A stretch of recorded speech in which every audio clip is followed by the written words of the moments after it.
வணக்கம். நம்ம கண்ணுக்கு தெரியாம ஆனா நம்ம உலகத்தையே இயக்கிக்கிட்டு இருக்கிற ஒரு ரகசிய மொழி இருக்கு. அது என்ன தெரியுமா? அதுதான் அளவீடு. வாங்க, இன்னைக்கு இந்த சுவாரஸ்யமான உலகத்துக்குள்ள நாம ஒரு பயணம் போலாம். யோசிச்சு பாருங்களேன், ஒரு ரன்னிங் ரேஸ், நம்ம வீட்டுக்கு வாங்குற மளிகை சாமான் லிஸ்ட், அப்புறம் அம்மா பார்த்து சமைக்கிற ஒரு ரெசிபி. இது மூணுக்கும் பொதுவா என்ன இருக்கும்? யோசிங்க.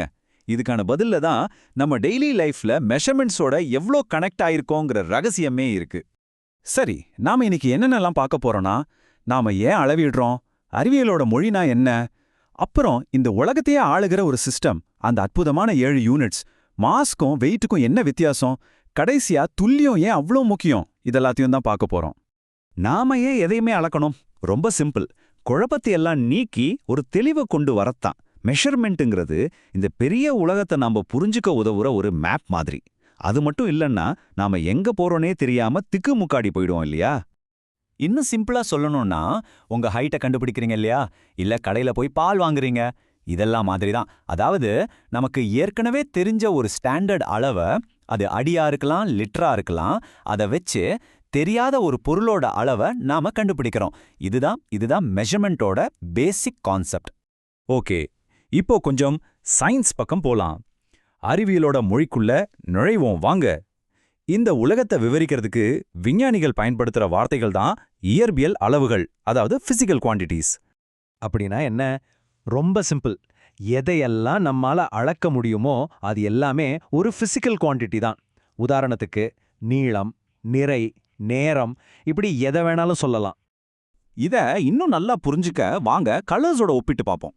இந்த அடிப்படை அளவுகள், அதாவது ஃபண்டமெண்டல் குவான்டிட்டிஸ்ங்கிறது சிகப்பு, நீலம், மஞ்சள் மாதிரி பிரைமரி கலர்ஸ் மாதிரி. இது நீங்க வேற எதையும் வச்சு உருவாக்க முடியாது இல்லையா? அதே சமயம் வழி அளவுகள், அதாவது டிரைவ்டு குவான்டிட்டிஸ்ங்கிறது இந்த பிரைமரி கலர்ஸை கலந்து நாம உருவாக்குறோமே, பச்சை, ஆரஞ்சு மாதிரி, அந்த செகண்டரி கலர்ஸ் மாதிரி தான். அப்போ இதுல இருந்து நமக்கு என்ன தெரியுது? ஒரு பிசிக்கல் குவான்டிட்டியை முழுசா சொல்லணும்னா அதுக்கு ஒரு நம்பரும் வேணும், கூடவே ஒரு யூனிட்டும் வேணும். சும்மா 3 காய்கறின்னு சொல்றதுக்கும் 3 கிலோகிராம் காய்கறின்னு சொல்றதுக்கும் எவ்வளோ வித்தியாசம் இருக்கு பாத்தீங்களா? அதுதான் இது. ஒரு காலத்துல ஒவ்வொரு நாடும் தனக்குன்னு ஒரு ரீஜனல் மெஷர்மெண்ட் சிஸ்டம் வச்சிருந்தாங்க. இதனால குளோபல் ட்ரேட்லயும் சரி, சயின்ஸ்லயும் சரி ஒரே குழப்பம்தான். அதாவது சிஜிஎஸ், எஃபிஎஸ், எம்கேஎஸ்னு ஏகப்பட்ட சிஸ்டம்ஸ் இருந்துச்சு. இதனால என்னாச்சுன்னா, ஒரே பொருளை ஒரு நாட்டுல ஒரு மாதிரி அளப்பாங்க, இன்னொரு நாட்டுல வேற மாதிரி அளப்பாங்க. இந்த குளோபல் குழப்பத்துக்கு ஒரு முடிவு கட்டணும்னா எல்லாருக்கும் பொதுவான ஒரு ஸ்டாண்டர்ட் தேவைப்பட்டது. குறிப்பா 2வது உலகப் போருக்கு அப்புறம் உலகமே ஒன்னு சேர ஆரம்பிச்சப்போ இந்த மாதிரி ஒரு பொதுவான மொழி ரொம்பவே தேவைப்பட்டது. இதுதான் ஒரு ஒருங்கிணைந்த மெஷர்மெண்ட் சிஸ்டத்துக்கான தேடலை ஆரம்பிச்சு வச்சது. அந்த தேடலோட முடிவுல தான் 1960ல பாரிஸ்ல நடந்த ஒரு மாநாட்டுல சிஸ்டம் இன்டர்நேஷனல் அப்படிங்கிற பிரெஞ்சு வார்த்தையோட சுருக்கமான எஸ்ஐ சிஸ்டம் பிறந்தது. இன்னைக்கு வரைக்கும் சயின்ஸ் ஆகட்டும், வர்த்தகமாகட்டும், நாம பயன்படுத்துறது இந்த குளோபல் ஸ்டாண்டர்ட் தான். இந்த முழு எஸ்ஐ சிஸ்டத்துக்கும் பேஸ்மெண்ட்டே வெறும் 7 அடிப்படை யூனிட்ஸ் தான். வாங்க அந்த மேக்னிஃபிஷன் 7 யாருன்னு பார்க்கலாம்.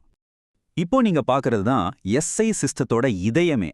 நீளம் மீட்டர், நிறை கிலோகிராம், காலம் வினாடி, வெப்பநிலை கெல்வின், மின்னோட்டம் ஆம்பியர், ஒளிச்செறிவு கேண்டலா, அப்புறம் பொருளின் அளவு மோல். இந்த 7 தான் ஃபவுண்டேஷன். மத்த நான் சொல்றது எல்லா யூனிட்ஸுமே இந்த 7ல இருந்து உருவானது தான். அதனால தான் இதுக்கு பேர் அடிப்படை அலகுகள், அதாவது பேஸ் யூனிட்ஸ். உதாரணத்துக்கு மீட்டர் எடுத்துக்கோங்களேன். அது சும்மா ஒரு ஸ்கேல்ல இருக்கிற நீளம் மட்டும் இல்ல, அது நம்ம பிரபஞ்சத்தோட ஒரு மாறாத விஷயத்தை பேஸ் பண்ணி இருக்கு. அதாவது லைட் ஒரு செகண்டோட ரொம்ப ரொம்ப சின்ன பகுதியில எவ்வளோ தூரம் போகுமோ அதுதான் ஒரு மீட்டர். வாவ் இல்லையா? அதே மாதிரி கிலோகிராம். பல வருஷமா பிரான்ஸ்ல ஒரு லாக்கர்ல பத்திரமா வச்சிருந்த ஒரு பிளாட்டினம் இரிடியம் சிலிண்டரோட வெயிட்டத்தான் 1 கிலோன்னு சொன்னாங்க. ஆனா இப்போ ரீசெண்டா விஞ்ஞானிகள் அதையும் மாத்தி பிரபஞ்சத்தோட ஒரு அடிப்படை மாறிலிய, அதாவது ஃபண்டமெண்டல் கான்ஸ்டன்ட்டை வச்சு மறுபடியும் டிஃபைன் பண்ணிட்டாங்க. இது இன்னும் துல்லியமானது. சரி, இப்ப நாம எல்லாரும் அடிக்கடி கன்ஃபியூஸ் பண்ணிக்கிற ஒரு விஷயத்துக்கு வருவோம். நிறை, அதாவது மாஸ், எடை, அதாவது வெயிட். இது ரெண்டுக்கும் என்னதான் வித்தியாசம்? சிம்பிளா சொல்லணும்னா, மாஸ் அப்படிங்கிறது ஒரு பொருள்ல எவ்வளவு பருப்பொருள் இருக்குங்கிறது, அது நீங்க எங்க போனாலும் மாறாது. ஆனா வெயிட் அப்படிங்கிறது அந்த மாஸ் மேல கிராவிட்டி செலுத்துற விசை. ஸோ உங்க மாஸ் பூமியிலையும் சரி நிலாவிலையும் சரி ஒன்று தான். ஆனா கிராவிட்டி கம்மியா இருக்கிற நிலாவில் உங்க வெயிட் ரொம்ப கம்மியா இருக்கும். அவ்வளோதான் விஷயம். ஒரு கணக்கு பாப்போமா? இப்போ ஒருத்தரோட மாஸ் 50 கிலோகிராம்னு வச்சுக்கலாம். பூமியில அவரோட வெயிட் எவ்வளோ இருக்கும் தெரியுமா? கிட்டத்தட்ட 490 நியூட்டன். அதாவது அவரோட மாஸ பூமியோட புவியீர்ப்பு விசையோட பெருக்குனா இந்த வேல்யூ வரும். சரி, இதை முடிக்கிறதுக்கு முன்னாடி துல்லியம், அதாவது ஆக்யூரசி, நிஜ வாழ்க்கையில ஏன் இவ்ளோ முக்கியம்னு பார்க்கலாம். சமையல் பண்ணும்போது உப்பு கொஞ்சம் கூடி போனா என்னாகும்? மொத்த டேஸ்ட்டும் மாறிடும் இல்லையா? அதே மாதிரி நகைக்கடையில 1 மில்லிகிராம் தங்கம் குறைஞ்சா கூட அதோட மதிப்பும் மாறிடும். நம்ம அன்றாட வாழ்க்கையிலே துல்லியம் இவ்ளோ முக்கியம்னா சயின்ஸ்லயும் என்ஜினியரிங்லயும் யோசிச்சு பாருங்க.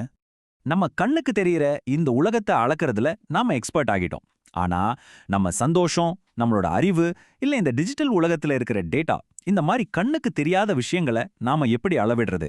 இதுதான் மெஷர்மெண்ட்டோட அடுத்த கட்ட பாய்ச்சலா இருக்குமோ? நீங்க என்ன நினைக்கிறீங்க?